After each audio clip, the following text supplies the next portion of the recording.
और इस बीच एक बड़ी खबर, ईरान की अमेरिका के खिलाफ कार्रवाई। आईआरजीसी का अमेरिकी सैन्य बेस पर बड़ा हमला। जॉर्डन में अमेरिकी सैन्य बेस पर अटैक किया गया है।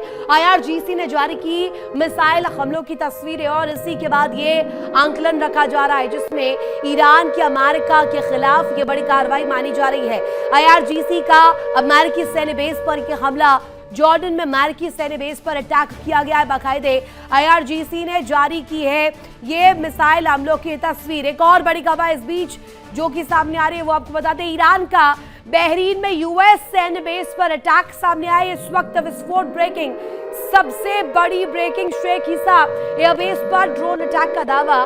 निशाने पर पावर जनरेटर्स, नेविगेशन सिस्टम और अन्य इमारत है। अन्य इमारतों पर भी हमला किया गया है और ये दावा इस बीच सामने आ रहा है। जहां ये दो बड़ी ब्रेकिंग्स अगर आप देखेंगे समझ पाएंगे कि इस वक्त हालात क्या बनते हुए नजर आ रहे हैं। एक तरफ जहां ईरान की अमेरिका के खिलाफ बड़ी कार्रवाई दिखाई दी है, अमेरिका को आईना दिखाने के लिए ईरान जो है पलटवार लगातार कर रहा है। दूसरी तरफ आप देखिए शेख ईसा एयरबेस पर ड्रोन अटैक किया जाना, ये किस काउंटर का पार्ट है, ये कैसा पलटवार है। निशाने पर पावर जनरेटर्स रहे, नेविगेशन सिस्टम्स रहे और कई अन्य इमारत भी बताई जा रही किसकी जद में आई।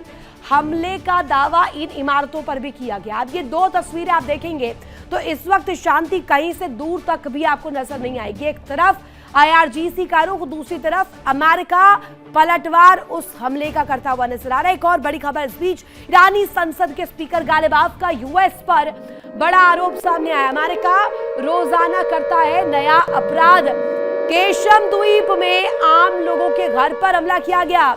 देखिए बहुत बड़ा आरोप है ये गालिबाफ का। गालिबाफ कह रहे हैं सिविलियंस को टारगेट किया जा रहा है। मिनाब पर हुए अत्याचारों का सिलसिला है और ये अपराध अमेरिका को भारी पड़ेगा। गालिबाफ इस बाबत बात रखते हुए नजर आए।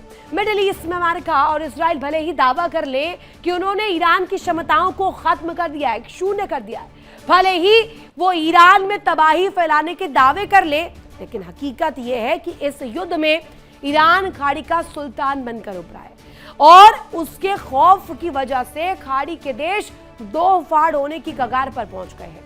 कैसे और क्या स्थिति इस वक्त बनती हुई नजर आ रही है। सऊदी अरब के नेतृत्व में 14 देशों ने एक गठबंधन तैयार किया जो लाल सागर में हूती के हमलों से कमर्शियल शिप्स को सुरक्षा देगा।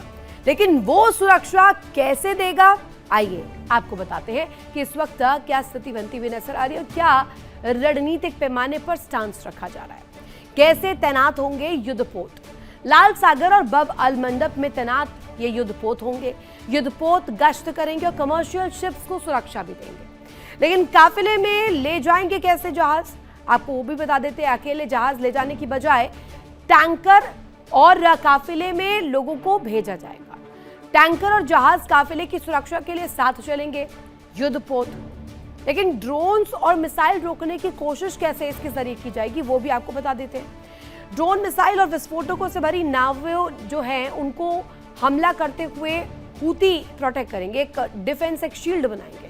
एयर डिफेंस सिस्टम से ड्रोन, मिसाइलों, अटैक्स बोट्स की जानकारी तक मिलेगी। लेकिन इससे क्या एयर सर्विलांस बढ़ेगा।